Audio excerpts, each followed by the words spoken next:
want the fruit from that still life. It's held me far too long, and without you, no longer trouble. I'm looking down on those traveling lights, and I'm on my way.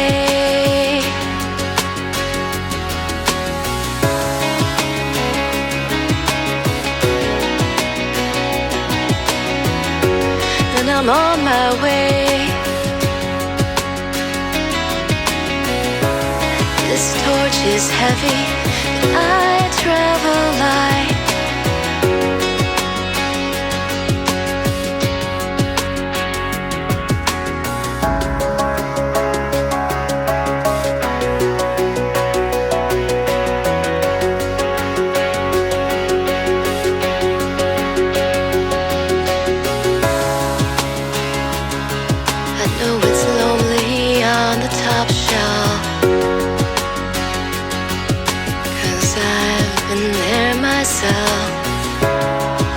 Oh, I've been there, deep in my cups, high in the sky, when I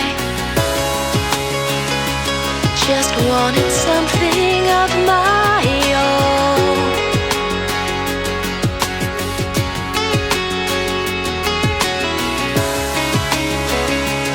Just wanted something of my own.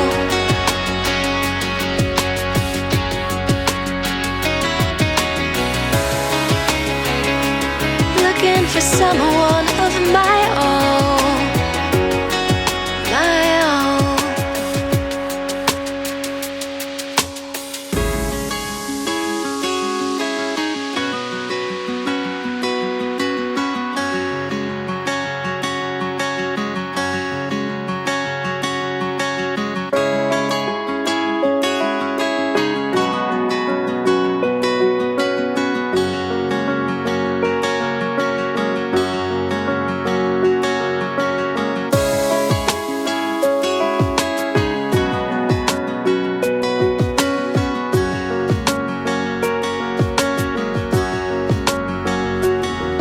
Floating down that moving sidewalk, I go clear-eyed and calm. Don't want the fruit from that still life. It's held me far too long, and without you, no longer trouble. I'm looking down on those traveling lights, and I'm on my way.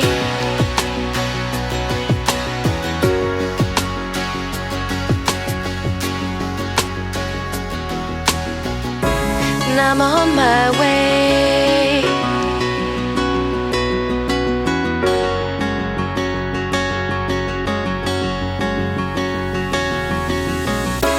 And I'm on my way. This torch is heavy, but I travel light.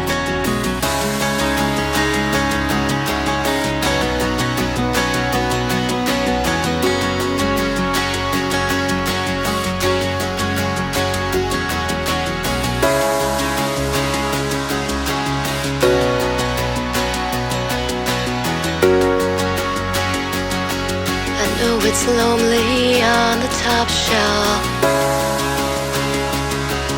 'cause I've been there myself. Oh, I've been there, deep in my cups, high in the sky, when I just wanted something of my own.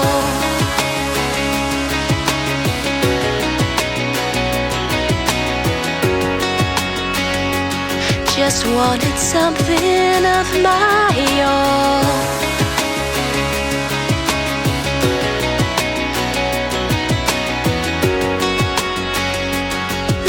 for someone of my own, my own.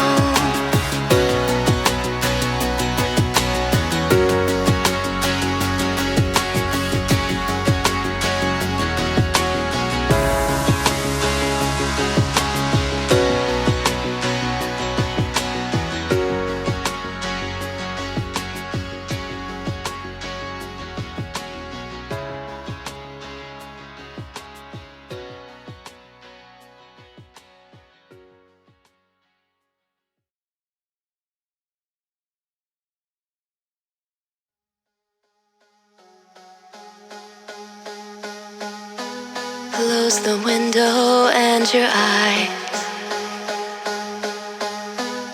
disappear into the blue. Wrap your fingers around the great escape, drinking moonshine on the moon. It's got you feeling like a queen, but you're not quite. Looking down on those traveling lights, I'd best be on my way.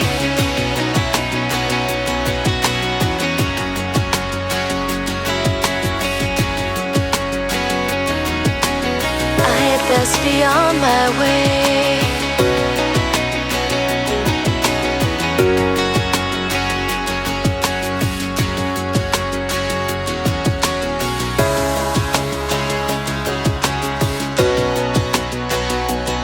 Floating down that moving sidewalk, I go clear-eyed and calm. Don't want the fruit from that still life. It's held me far too long, and without you, no longer trouble. I'm looking down on those traveling lights, and I'm on my way.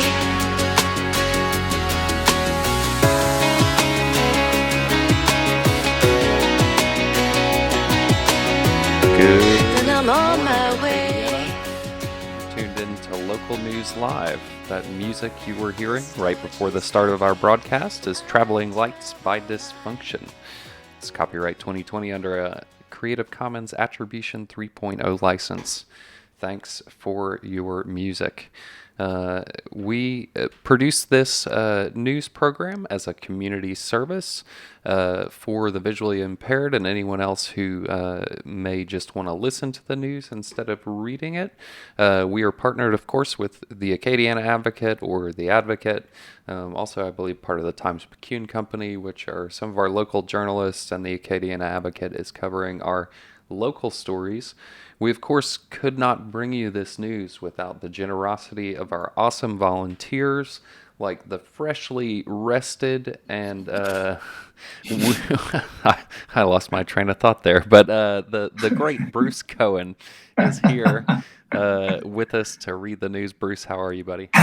Yeah, I don't know about freshly rested, but I'm certainly rested. No, we had a nice chill weekend here at the Cohen household, and we're actually in renovation mode. We've been having contractors come over the house to doing some renovations, and it's looking good. Bathroom is looking good, so we're in good shape. Well, that is excellent. Well, thank you so much for being here to read the news. I'm going to go listen on Cypress Street Radio. Thank you so much. My main man, Matt Roberts, the major engineer. That was a mouthful. Well, good morning, Acadiana. I'm glad that you're with us this morning. And we'll start off with the second diocese priest test positive by Ken Stickney. A second Catholic priest in the Diocese of Lafayette has tested positive for COVID-19, a spokeswoman for the diocese said on Sunday. The Reverend Andrew Colleen, newly appointed associate pastor at Sacred Heart of Jesus Church in Ville Platte, tested positive after experiencing symptoms earlier in the week. In a statement, the diocese said at the onset of symptoms, Father Colleen began self-quarantining and will remain in quarantine until he receives medical clearance. Colleen formerly assisted at St. Pius X Catholic Church in Lafayette. He arrived in Ville Platte for duties just a few days ago. Sacred Heart pastor Reverend Tom Borres is also self-quarantining out of an abundance of caution until he is able to receive a negative test result, the diocese said. Sacred Heart parishioners are being notified in keeping with the guidelines presented by the CDC for community exposure. As always, anyone exhibiting symptoms consistent with COVID-19 is urged to seek medical attention. On Friday, the diocese confirmed that Reverend Kyle White, associate pastor at Sacred Heart Catholic Church in Broussard, had tested positive for COVID-19 after experiencing symptoms earlier in the week. He was the first diocesan priest to be confirmed as sick from the novel coronavirus. At the onset of symptoms, while beginning self-quarantining and will remain in quarantine until he receives medical clearance, probably in about 10 days, the diocese said. The Diocese of Lafayette, comprising 8 civil parishes, includes about 120 churches. Blue Rolls, spokeswoman for the diocese, said priests wear masks when they distribute Holy Communion and don't directly touch parishioners during communion, dropping the host into the recipient's hands. If those receiving communion insist on receiving it on the tongue, Rose said priests sanitize their hands before offering communion to the next recipients.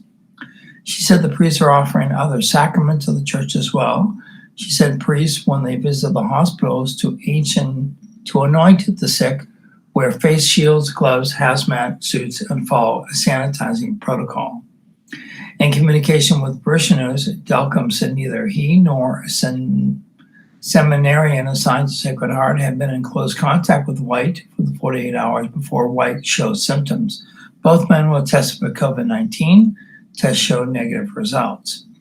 In keeping with the guidelines presented by the Centers for Disease Control for community exposure, if you come into close contact less than 6 feet apart for 15 minutes or greater, with Father White 48 hours before symptoms, please take precautions, Delcom told parishioners. If you are feeling ill or exhibiting symptoms that are consistent with COVID-19, please seek medical attention. I love my museum. I'd hate to close it. Fight for preservation. Opelousas Museum, Our Rural Black History in Danger, is Shuttering Forever by Megan Wyatt. The latest casualty to the novel coronavirus could be the Rural African American Museum in Opelousas, which has been closed since mid-March and might not reopen after the pandemic. Wilkin Jones, 77, has been struggling to fund the nonprofit museum and cultural center before Louisiana's first confirmed COVID-19 case. It's only grown more challenging in recent weeks as cook-offs and other in-person fundraisers aren't advised because of the virus. I'd hate to take all this down and put it in a storage room or something, Joe said. I love my little museum. I'd hate to close it.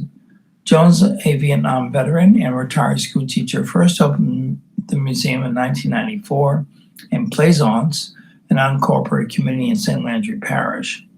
Henry moved the museum to 1414 North Main Street in Opelousas last year. The small museum normally relies on small grants, donations, fundraisers, and volunteers to stay afloat. About 1,500 people visit the museum per year to learn about the often overlooked history and culture of Black residents in St. Landry Parish from about 1865 until 1965. I taught social studies and I got the chance to travel during my time in the service, Jones said. I always went to the museums and archives, and that's what got me interested in museum and archive work. The museum just doesn't showcase exhibits about Black homes, schools, churches, businesses, music, sports, and agriculture in St. Landry Parish. It also highlights Jones's own story. A flyer near the entrance advertises a wanted slave who ran away in 1859. Joe said the wanted slave was his great-grandfather. Jones traveled to African countries of Kenya, Senegal, and Ghana, where many of Louisiana's slaves came from, and traced his family's history.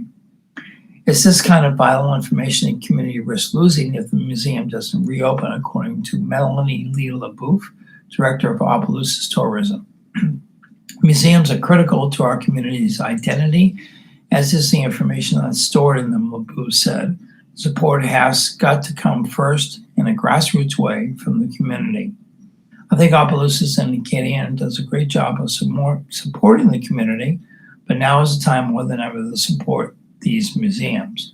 The Creole Heritage Folk Life Center, another Opelousas museum dedicated to preserving and educating visitors about Black history and culture, has also struggled during the pandemic.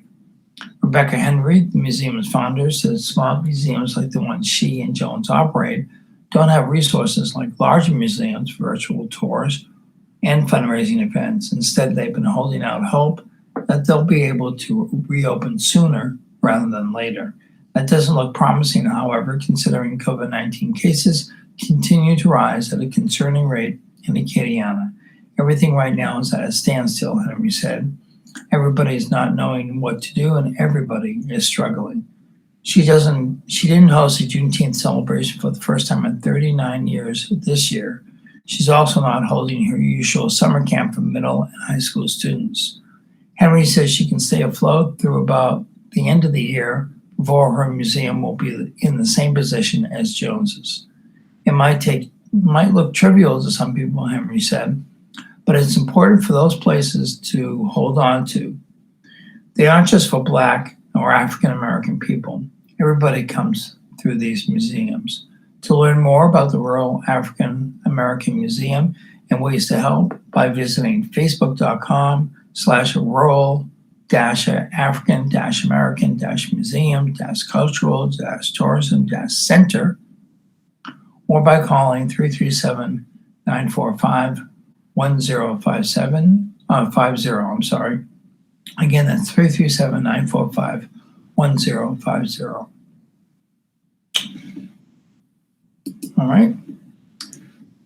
LaBarge laying off over 600 across South Louisiana. Job losses underscore pandemic's toll on casino industry by Yusuf Radad. The owners of a LaBarge casino and hotel reported plans to lay off more than 160 workers from the Baton Rouge company by mid-August, underscoring the steep toll that the coronavirus pandemic has had on the gambling industry. Corporate owners relayed its workforce cuts through the state's worker adjustment and retraining notifications or WARN notices. Companies are legally required to issue those notices when they anticipate furloughed or laid off workers won't be rehired for at least 6 months. LaBarge also listed plans to lay off more than 450 workers at the Lake Charles Casino. Governor John Bel Edwards ordered casinos in Louisiana to shut down for nearly 2 months through emergency orders aimed at blunting the spread of the coronavirus. The governor relaxed restrictions in mid-May and allowed most riverboats, racinos, and video poker parlors to open at reduced capacity. Still, the state's gambling industry has struggled to rebound, and several casinos have also issued warnings of impending August layoffs, in addition to the LaBarge plan to lay off more than 160 workers in Baton Rouge and 450 workers in Lake Charles. The Treasure Chest Casino in Kenner laid off 340 people at the beginning of the month, and Boomtown Casino in Harvey is warning of 197 looming job cuts by August 15th, according to Louisiana Workforce Commission filings. Those cuts contribute to the more than 4,000 casino workers in Louisiana who have lost their jobs since March. At least one Louisiana casino, the Diamond Jacks Riverboat in Bossier City, has announced plans to close permanently. The shutdown and limited reopenings have created gambling revenue have cratered gambling revenue in Louisiana. According to the Louisiana Gaming Control Board, which oversees the industry, the state's 14 remaining riverboat casinos brought in just $16 million in revenue during the month of May. compared with $157 million in May of 2019.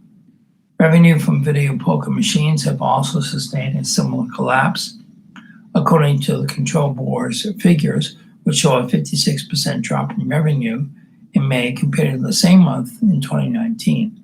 The latest available reports show May revenue at LaBarge Baton Rouge fell to $4.9 million, down $13.2 million, and nearly 63% decrease from the same time last year.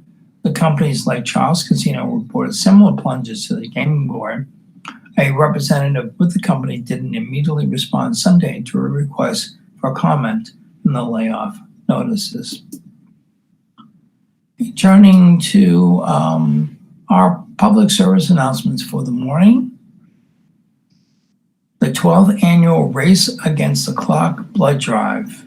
Because of you, life doesn't stop. Donate blood. Each year, donors in Acadiana look forward to the annual Race Against the Clock blood drive, and this year's drive has a new level of importance. These unprecedented times of the COVID-19 pandemic have brought to light the importance of ongoing blood donations. As more elective surgeries resume and people become more active again, the need for blood in hospitals has increased by over 25% in the past few weeks. Regular blood donations ensure that there is never a shortage of blood. Vitalant is now providing COVID-19 antibody testing for successful donations. Now you can double up by saving lives and learning your antibody status. Learn more about antibody testing at vitalant.org/antibody-test. This is not a diagnostic test. If you are sick, please do not donate.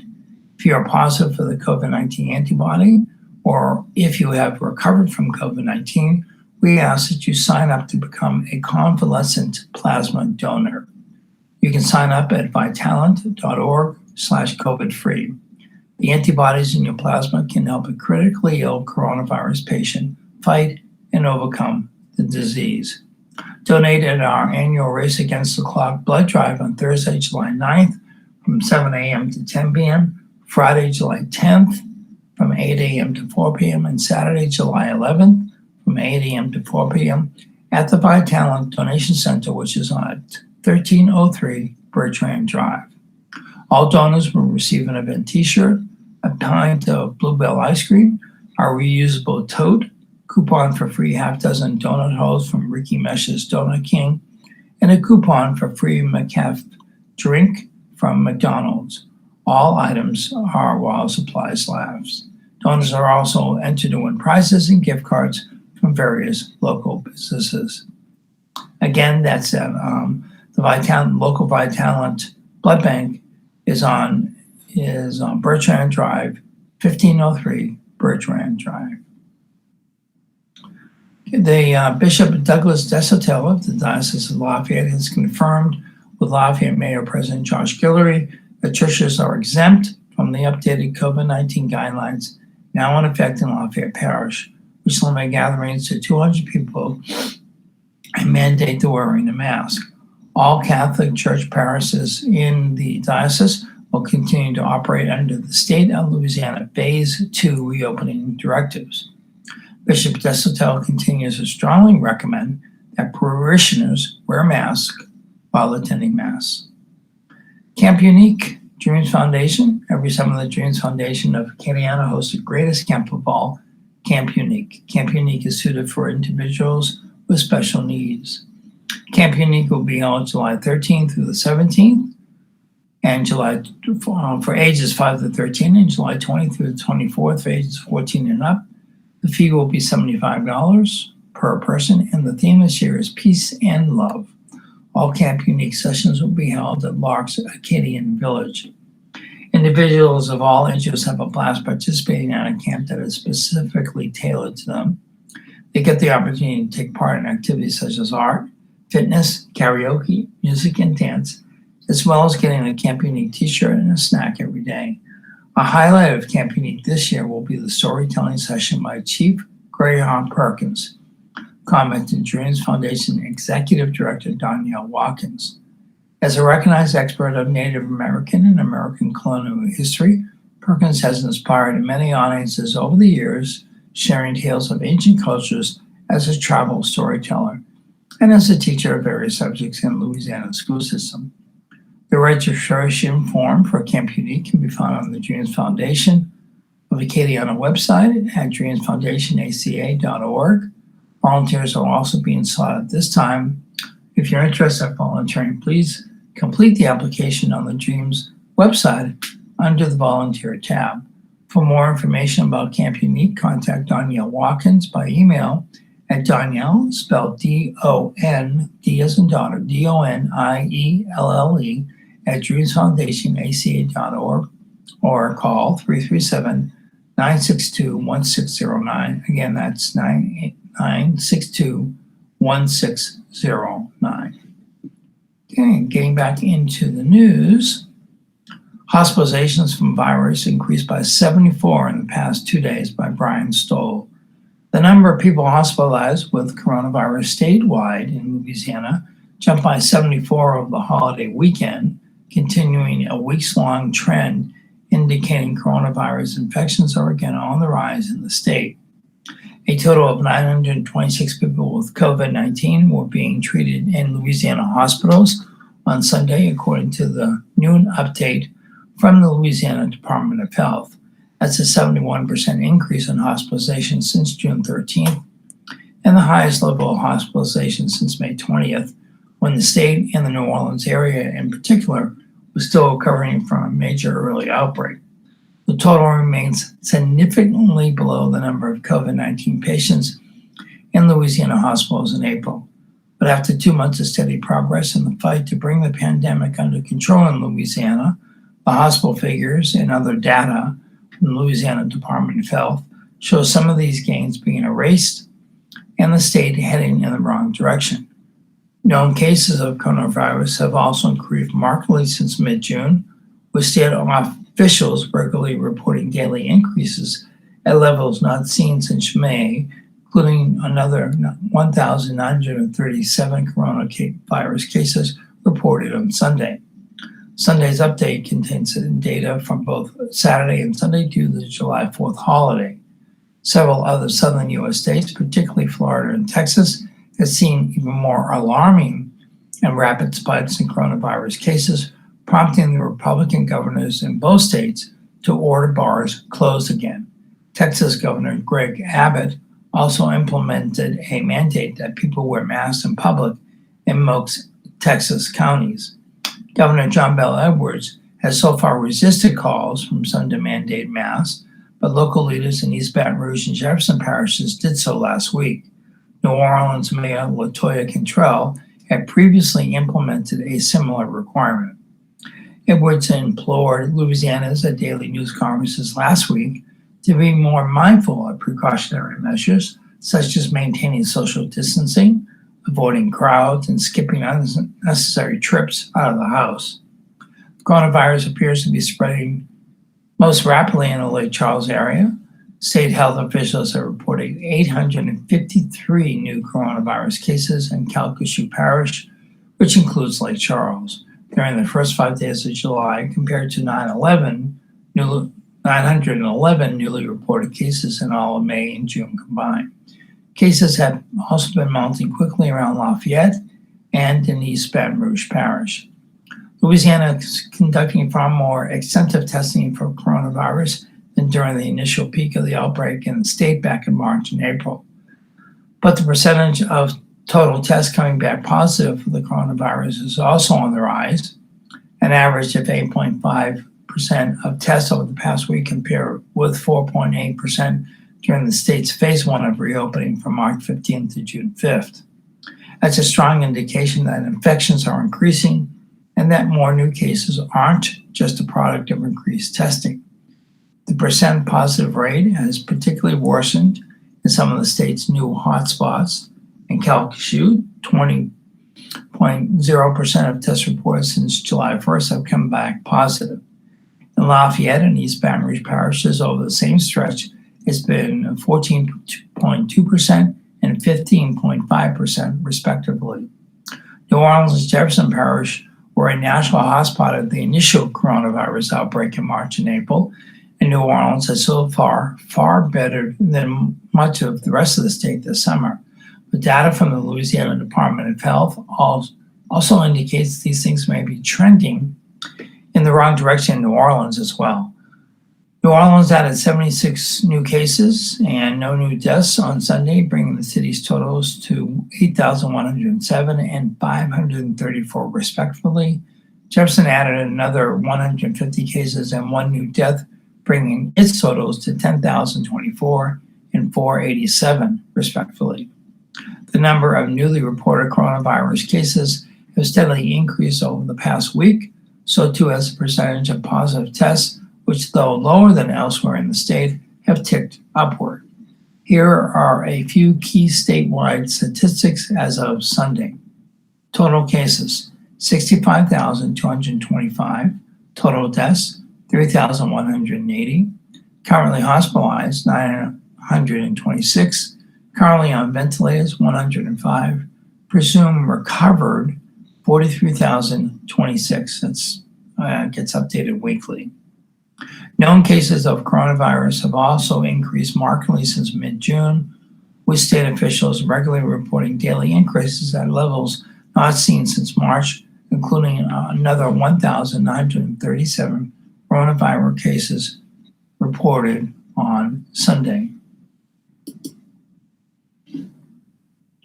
Okay, let's go back to a couple more PSAs, and that might lead us into our half hour with the day in history and the horoscope. Well, I think I have time to read one more story before we head in that direction. Report school disparities start early. Black children lag behind peers in kindergarten by Della Hassell. Because they are less likely to have access to good preschool and pre-K programs, Black children are on an average 9 months behind in math and almost 7 months behind in reading by the time they enter kindergarten compared to their white peers. That's according to the National Institute for Early Education Research, which issued a special report on race in June after George Floyd's killing sharpened the focus on racism and systemic inequality around the country. In the study, researchers Allison Friedman Krause and Stephen Barnett highlighted what they said was unequal treatment towards Black children beginning at an early age, which in turn has contributed to inequalities in learning and development later in life. Math and reading abilities at kindergarten entry are powerful predictors of later school success, they said. Children who enter kindergarten behind are unlikely to catch up. Statistically, it's likely that similar inequities exist in Louisiana for children so young, largely because of the enormous disparities in child poverty along racial lines, according to Kenneth Francis, the director of child advocacy for the organization Agenda for Children.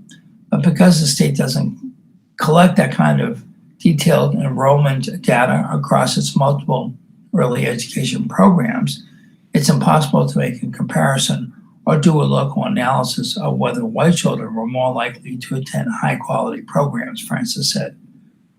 Francis said the data Louisiana does have is disturbing. In 2019, 87% of African-American fourth graders in the state scored below proficient on national testing for reading compared to 63% of white children.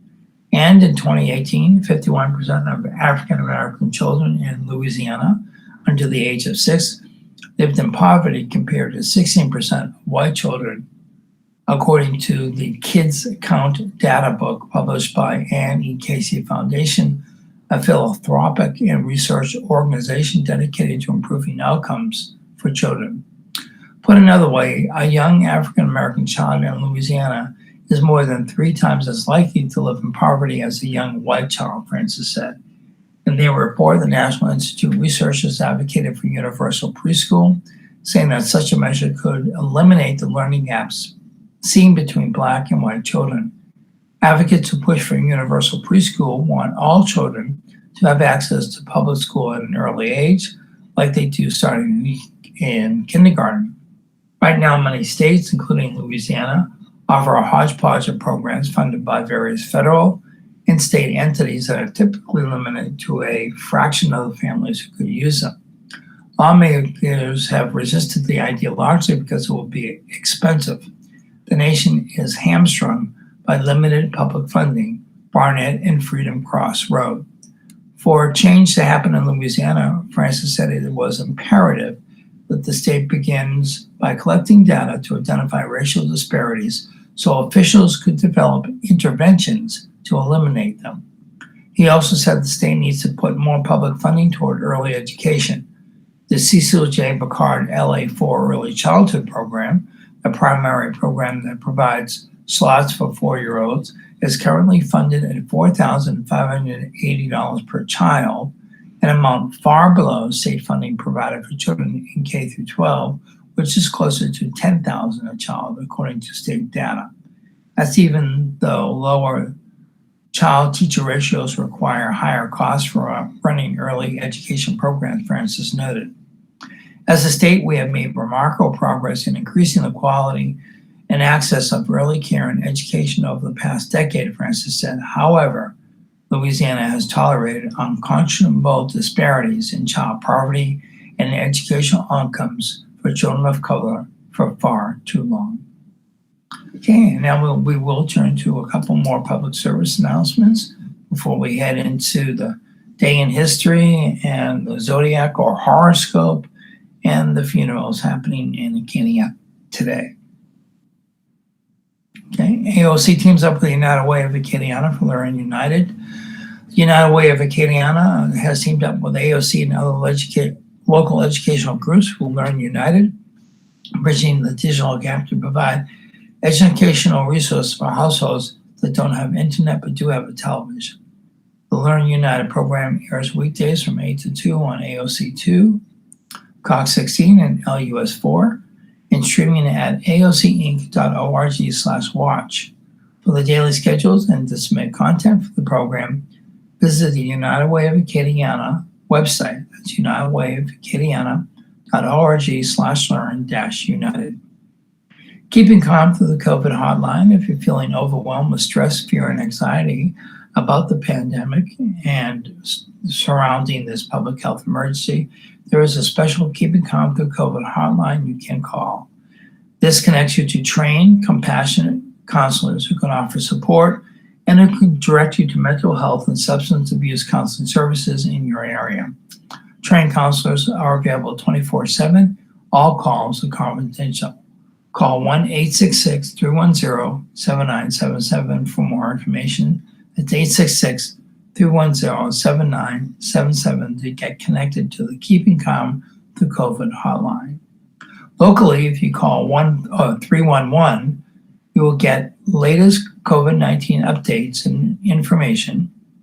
It's called Stop the Spread. Call instead #StopTheSpread. You can also go online to 311lafayette.services to get more information. Call centers with volunteers and medical professionals are active 24/7 to answer your questions about COVID-19 and to determine if you need to get screened. You may also call 311 and press option 2 if you are a business owner, employee, or are looking for jobs to get information about applying for small business recovery loans, apply for unemployment benefits, and related programs. Medicaid resources. If you have lost your job or if you have reduced hours, you may be eligible for Medicaid. You can apply online at mymedicaid.la.gov. You can also apply by phone by calling 888-342-6207 or by mail by sending information to Louisiana Medicaid P.O. Box 91283 Baton Rouge, LA 70821. Local Medicaid offices are currently closed due to the pandemic, so if additional assistance is needed, you can call again at 888-342-6207. All right, getting back into our news cycle, let's look at the day in history. Today is Monday, July 6th, the 188th day of 2020. There are 178 days left in the year. Let me take a quick sip of coffee here to lubricate the vocal cords. All right, thank you for that pause. Today's highlight in history: on July 6, 1942, Anne Frank, her parents and sister, entered a secret annex in an Amsterdam building where they were later joined by 4 other people. They hid from Nazi occupiers for 2 years before being discovered and arrested. On this date in 1777, during the American Revolution, British forces captured Fort Ticonderoga. In 1854, the first official meeting of the Republican Party took place in Jackson, Michigan. In 1885, French scientist Louis Pasteur tested an anti-rabies vaccine on a 9-year-old Joseph Meister who had been bitten by an infected dog. The boy did not develop rabies. 1944, an estimated 160 people died in a fire that broke out during a performance in the main tent of the Ringling Brothers Barnum and Bailey Circus in Hartford, Connecticut. 1945, President Harry S. Truman signed an executive order establishing the Medal of Freedom. In 1957, Althea Gibson became the first black tennis player to win a Wimbledon singles title as she defeated fellow American Darlene Hard 6-3, 6-2. 1962, Nobel Prize-winning author William Faulkner, one of the giants of Southern literature, died in Byhalia, Mississippi at age 64. In 1971, jazz trumpeter and singer Louis Armstrong died in New York at age 69. 1997, the rover Sojourner rolled down a ramp for the Mars Pathfinder lander onto the Martian landscape to begin inspecting the soil and rocks of the red planet. 10 years ago, President Barack Obama and Israeli Prime Minister Benjamin Netanyahu dismissed talk of a rift at the White House meeting. 5 years ago, the Associated Press obtained documents in which Bill Cosby admitted in 2005 that he secured quaaludes with the intent of giving them to young women he wanted to have sex with, and that he gave the sedative to at least one woman and other people. Cosby's lawyers insisted that 2 of the accusers knew they were taking quaaludes from the comedian, according to unsealed documents. 1 year ago, prosecutors dropped a manslaughter charge against an Alabama woman, Marsha Jones, who had lost her fetus when she was shot during what authorities said was an argument over the fetus's father. Today's birthday, the 14th Dalai Lama, Tenzin Gyatso, is 85. Actor Ned Beatty is 83. Singer Gene Chandler is 80. Actor Burt Ward is 75. Former President George W. Bush Jr. is 74 today. Director Sylvester Stallone is 74. Hey, what you doing? That's very bad Sylvester Stallone impersonation. Actress Shelley Hack is 73. Actor Jeffrey Rush is 69. Country singer Nancy Griffith, very beautiful voice, wonderful musician, is 67. Retired Major League Baseball All-Star Willie Randolph is 66. Jazz musician Rick Braun is 65. Let's see, actress writer Jennifer Saunders is 62. Political reporter moderator John Dickerson is 52 today. TV host Josh Elliott is 49. Rapper 50 Cent is 45. Comedian actor Kevin Hart is 41. Actress Eva Green is 40. And NBR star for the Pelicans, or the Pels, Zion Williamson, is 20. And this is the week that it happens, folks. The NBA is going to start its continuation of the season in Florida at Disney World in Orlando is where the games will be played. And I believe the Pelicans' first game is either this Friday or Saturday. So keep an eye out for that if you are a basketball or sports fan. Turning to the zodiac or the horoscope, Cancers, back away from anyone trying to start a fight. Keep your papers, possessions, and cash and a safe place. Pay more attention to self-improvement and happiness. Leo, reconnecting with someone you used to know through social media will lead to memories and bring back powerful feelings. You'll be inspired to make a lifestyle change. Virgos, my birth sign. An unexpected change will lead to a window of opportunity. Explore new possibilities and touch base with people who are heading in a direction similar to yours. Personal growth is encouraged. Libra, distance yourself from negativity, demanding people, and anyone looking for a fight. Treat yourself to something that will put a smile on your face, promote peace, love, and happiness. Scorpio, keep your emotions under control and your mind on what you want to accomplish. A chance to take your plans further than anticipated look promising. Stay focused. Sagittarius, remember the way things were. It will serve you well to dwell on the past times and people who are an integral part of your life. Capricorn, make a personal change that will enhance your relationship with loved ones and improve your outlook and lifestyle. Change begins with you. Aquarius, pour your heart into something that makes you feel good about yourself and your life. An affectionate gesture will encourage someone to reciprocate. Praise will follow a physical improvement. Pisces, your imagination will conjure up unique ideas. Choose to do something that benefits others as well as yourself. Don't take a risk that could lead to ill health or injuries. Aries, strengthen your body, mind, and soul. Strive for balance, equality, and harmony. Choose to work with the trends, not against them. Being kind instead of divisive. Taurus, consider what's doable and put your energy where it counts the most. Voicing your opinion may be met with opposition, but it will also show your strength of character. Gemini, make today about you. Research self-help books that you can relate to and start working toward a goal that encourages you to look out for your best interests. Physical improvements are favored. And as always, the horoscope is an entertainment feature not based on scientific fact. Looking at the funerals today in the Acadiana area, Samuel Guillory, Fountain Memorial Funeral Home in Lafayette at 10 a.m., Mona Hyatt, David Funeral Home Chapel at 10 a.m., and Amy Villion, St. Landry Catholic Church, Opelousas at 3:30 p.m.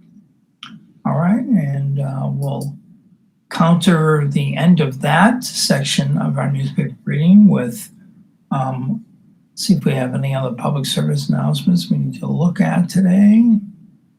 So we have one more.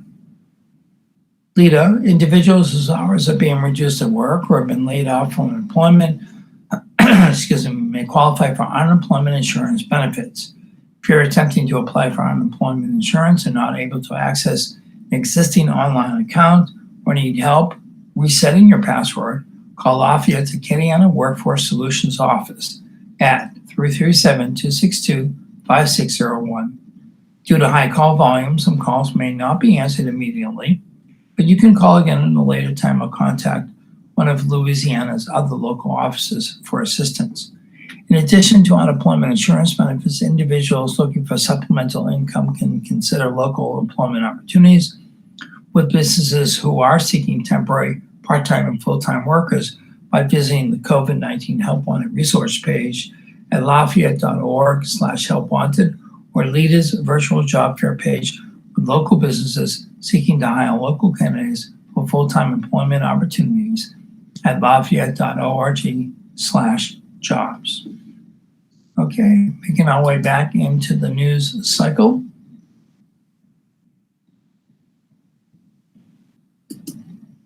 A Southern licensee enters growing Louisiana state pot market by Christian Mossbrucker. Nearly a year after medical marijuana went from seed to shelves at 9 pharmacies in Louisiana, there is a second player in a market that's about to get a larger pool of patients suffering from a wide open range of medical conditions. Southern University medical marijuana licensee, Ilaria Holistic Healthcare, shipped out its first tinctures and topical creams to pharmacies this month, joining LSU licensee Welcana Group, which put its first tinctures on shelves in August. Within 2 weeks of Welcana hitting the retail market last year, Nearly 5,000 patients enter the program, with 1,500 receiving the drug at prices between $80 and $200 to treat only about a dozen medical conditions.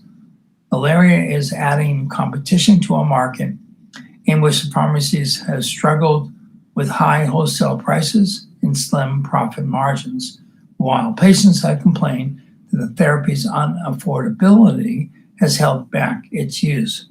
While Canada has dropped its prices, which are undisclosed for competitive reasons, twice in the past several months to the level of a much more mature cannabis market, and its profit margin now is razor thin, officials have said. Some pharmacies scattered across the state's metro areas also discounted their prices earlier this year, realizing that many patients weren't returning because of the cost. Cost is driven up in part by federal limitations on tax write-offs, common among retailers but unavailable to the pharmacies because marijuana is deemed illegal by the federal government. For that same reason, insurance companies typically do not cover medical marijuana costs for patients.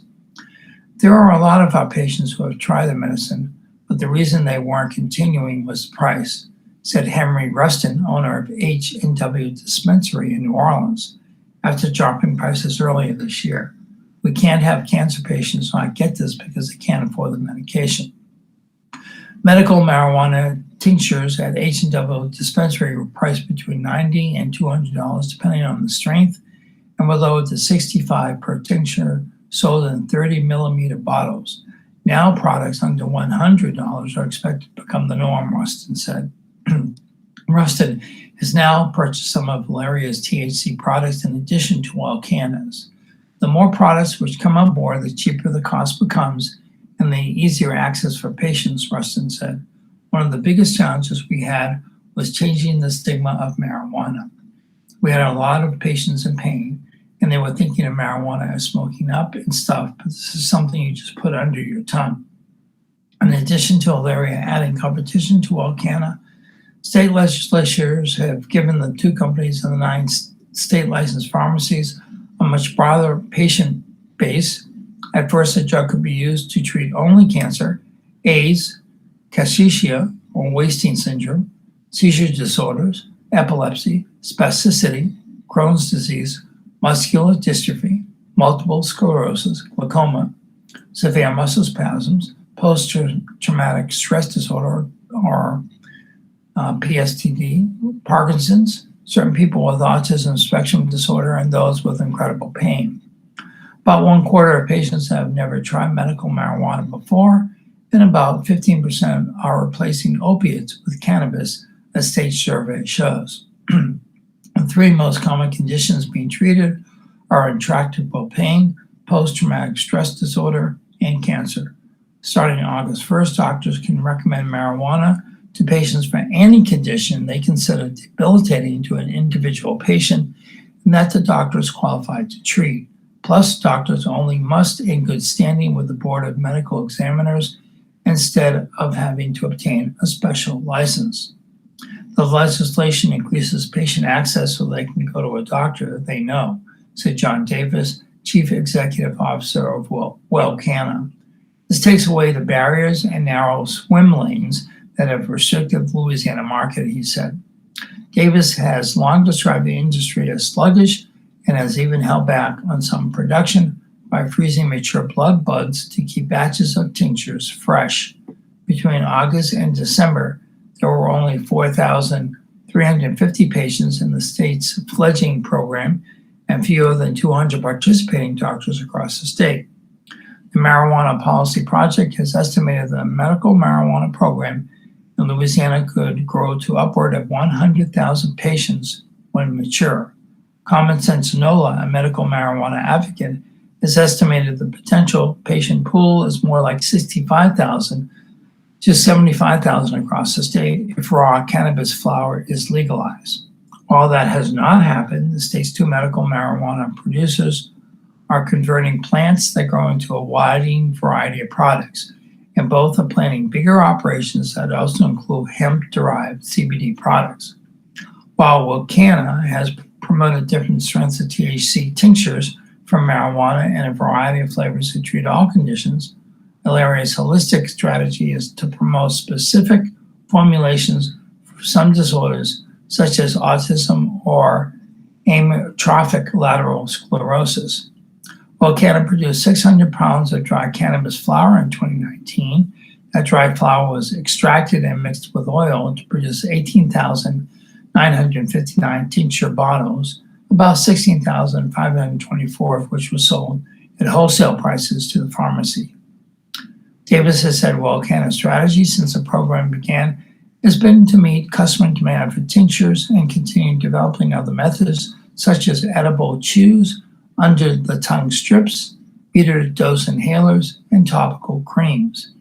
The company also quietly rolled out some hemp-derived CBD products in recent months, which are sold at the medical marijuana pharmacies.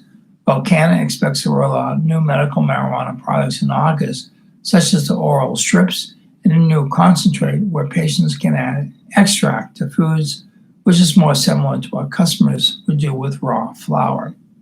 Nobody's going to say our products are unaffordable, Davis said. Volcana's Baton Rouge facility has the capacity to grow hundreds of plants, and it's been planting an additional larger plant growing operation that has been delayed by the coronavirus pandemic. Ilaria's temporary facility in Baton Rouge had about 3,780 plants to harvest, according to state records, and it has nearly completed a new building with a capacity for tens of thousands of plants. Ilaria Holistic Healthcare has promised very affordable prices and is banking that a higher volume operation can sustain such a decision. I was concerned about the high prices as well, said Chanda Macias, CEO of Holistic Healthcare. Through our experiences in the other markets, we're able to make sure our plant technology has been superior because that's typically the barrier of being able to supply large patient databases. We wanted to make sure we had supply available to everyone. Ilaria has plans to build and operate an outdoor greenhouse where medical marijuana will be grown using sunlight rather than grow lamps in a facility without windows. Ilaria Holistic also expects to buy hemp from local farmers and has been selling hemp-derived CBD products since January. Volcana's plans for a larger marijuana growing facility are at an undisclosed location, likely close to Lafayette. It would be a center for collecting and processing hemp grown by area farmers. That will support production of CBD, cannabidiol products, which the company has been developing from hemp. Hemp-derived CBD oils do not contain significant amounts of THC and can be sold legally by retailers. The stage was set last year by the federal and state government for growing hemp, a strain of the cannabis sativa plant and non-psychoactive cousin to marijuana in Louisiana. Okay. Next story up is governors veto pen and limited GOP agenda. Compromise on bills key for legislature by Tyler Bridges. Republicans noted several important legislative victories in the regular session and in the special session that ended Tuesday, showing they can muster the votes to pass measures favored by the state's powerful business interests. Yet the two sessions also show that Republicans can achieve only so much because a veto pen wielded by Governor John Bel Edwards, Democrat, served an impregnable line of defense that Republicans cannot break. The governor can claim fewer victories than the Republicans this year, but he limited their agenda. Republicans directed $275 million in federal money to small businesses, passed a slew of tax breaks for business, and approved changes on how car accident victims can file lawsuits with the claim that this will reduce insurance rates. But in each case, Edwards kept them from going further. Two sides agreed to use $1 billion in federal money to minimize spending cuts to the $35 billion state budget. They also came together to approve a one-time $250 payment to people who hold frontline jobs during the worst of the pandemic. His threat of the veto caused them to realize that if they wanted to pass something, they had to work with him, said Bernie Pinsonate, a veteran pollster and political consultant. The threat of the veto contributed to their willingness to sit down and negotiate something he would sign. In other words, both sides showed a clear-eyed understanding that despite increasingly partisan nature of politics in Baton Rouge, divided government will require compromise to get things done. That lesson will likely inform future debates, especially next year when Republican leaders and Edwards must come together to redraw district boundaries for legislatures and members of the U.S. House. Edwards can veto whatever legislatures devise. After narrowly defeating Republican businessman Eddie Rispondi last year to win re-election, Edwards entered the legislative session with a modest agenda that wouldn't raise conservative hackles. Edwards, a strong ally of trial lawyers, vetoed the measure, saying it is neither a compromise nor a mandate to decrease auto insurance rates in Louisiana. To mount an override, the GOP leadership would need all but one of the 27 Republicans in the Senate to maintain strict party discipline and pull over 3 to 5 Democrats in the House, depending on how the two independents voted. Only twice before in Louisiana history, and now since 1993, have legislators taken the far-reaching step of overriding a governor. Denka reaches emissions goal. LaPlace residents say it's not enough. Push company to do more, by Sarah Sneath. The Louisiana Department of Environmental Quality says the Denka Performance elastomer, the Denka Performance elastomer chemical plant in LaPlace has reached its goals of reducing its emissions of a likely carcinogen by 85% from 2014 levels. The milestone is unlikely to quell the controversy around the plant. Not only are neighbors suspicious about the calculations used to reach the goal, they regard the 85% reduction in chloroprene levels as an empty metric.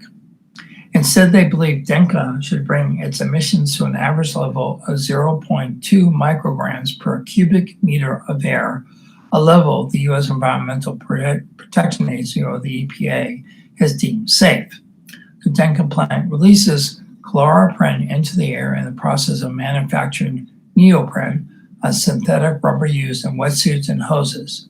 In 2010, the EPA identified chloroprene as a likely carcinogen, and 5 years later, it published a study that modeled cancer risks from toxic air emissions around the U.S. The study found that 5 census tracts with the highest cancer rate were in the vicinity of the Denka plant. Okay, and turning to one last story here. Walker woman tells judge she's rehabilitated. Letter seeks review of 35-year sentence in 2015 slain by Joe Guyon Jr. A Walker woman serving a 35-year sentence in the 2015 vigilante-style slaying of her convicted molester has written directly to a Baton Rouge judge saying she is rehabilitated and deserves to be released from prison. Your Honor, the letter goes, I understand the weight of my request. I understand the weight of my offense. I take full responsibility for what I have done. I would never ask you to overlook my crime, sir. All I ask is for you to have the faith that I deserve a second chance and I will not let you down. Brittany Monk wrote recently to State District Judge Fred Crivasi. Monk was 17 and 7 months pregnant when she and her boyfriend, Jace Crehan, broke into Robin Noyce's Jr. Zachary trailer the night of July 4th, 2015, and killed him. Nose 47 was strangled, stabbed, and stuffed inside a 55-gallon container. Monk, now 22, pleaded guilty to manslaughter and testified at Crehan's second-degree murder trial in 2017. Crehan, 26, of Walker, was convicted as charged by an East Baton Rouge Parish jury. Then State District Judge Tony Marabello Jr. sentenced Crehan to a mandatory term of life in prison and Monk to 35 years behind bars. The maximum penalty for manslaughter is 40 years. Marabello later refused to reconsider her punishment. In her June 3rd letter to Crivasi, Monk asked him to reconsider the sentence in light of the coronavirus pandemic that swept the former Jetton Center for Youth in Baker, where she and other Louisiana Correctional Institute for Women inmates had been housed since the 2016 flood. Kravasi, one of Marabella's former law partners, was elected without opposition to fill Marabella's seat on the 19th Judicial District Court after the longtime judge retired in 2018. Monk says there is a shortage of staff, supplies, and medicine, and hope at the prison, but she says she has not lost hope. I believe rehabilitation comes from within. It is a choice you have to commit to. I know that I am rehabilitated, and it is my responsibility to grow each day, she states in her letter filed into the court record June 10th. Monk, whose son will turn 5 years old in September, says she's willing to serve home incarceration and extensive parole time. She would welcome a suspended sentence. Crehan is the boy's father. My greatest hope is to be able to raise my son. I have been fortunate enough to have visits with him and build a relationship with him. My focus is being home with him as soon as possible. I want to have an unbreakable family unit, she adds in the letter. Early this year, Monk filed an application for post-conviction relief in the 19th Judicial District Court, claiming she never would have pleaded guilty to manslaughter had she known she would have been sentenced to 35 years of prison. She was charged with second-degree murder when she entered her plea. In the petition, which is pending, Monk asks Kravasi to throw out her sentence and conduct another hearing to discuss a downward departure. And the alternative, she is requesting a jury trial. East Baton Rouge Patrick District Attorney Hiller Moore III said recently he maintains full confidence in Monk's convictions and sentence. He said her sentence is reasonable. Crehan admitted to detectives that he choked and stabbed Nose after dragging the sleeping man from his bed. Crehan said the knife he used was retrieved from Nose's kitchen by Monk at Crehan's direction. Monk testifies she sprayed Nose in the face with a man's body spray while Crehan wrestled with him. She denied stabbing Nose, but admitted punching him 10 to 15 times while Crehan held him down. At the sentencing of Crehan and Monk, Marabella called the slaying a diabolical act and vigilante justice. Noyce was a former boyfriend of Monk's mother and raised Monk for about 10 years after her mother abandoned her. Noyce denied abusing Monk but pleaded no contest. 13 days before his death, took carnal knowledge of a juvenile involving Monk when she was a child. He was put on probation. A no contest plea carries the same weight and guilty as a plea in criminal court but cannot be used in a civil proceeding. Monk admitted that neither she nor Crehan had any contact with Nose from his 2012 arrest until his death in 2015, and that Nose posted no threat to them, Marabella has said. Monk also testified at Crehan's trial that Crehan was not upset by the resolution of Nose's case. A jury voted 11-1 to convict Crehan of second-degree murder. The U.S. Supreme Court, which outlawed split jury verdicts in April, has sent Crehan's case back to the State First Circuit Court of Appeal in Baton Rouge. The move would lead to a new trial for Crehan. And it's right around 10 a.m., so that means our news broadcast for this Monday is over and done with. I appreciate you tuning in and listening. We do this community service at AOC every Monday through Friday from 9 to 10 a.m. If you are interested at all in becoming a volunteer newspaper reader, please go to our website, aocinc.org. Look for the form for as a volunteer newspaper reader. Join our wonderful family of readers and deliver a service that I think is essential to a lot of communities in our area of Acadiana, including the visually impaired, and for those who do not either get the newspaper or the news cycle. And we try to keep our news local and to Acadiana and to the state, and sports and all the other items that we talk about. So as always, this has been Bruce Cohen and will be Bruce Cohen. And just want to tell you to be safe, be healthy, be smart. Please go out there wearing your mask. I read this morning an article about double quilted masks seem to be the best mask option for people right now. So please be careful when you're out there among others. You don't want to give it to them if you do have it, or have them give it to you. So let's please stop the spread. And as always, be kind to each other.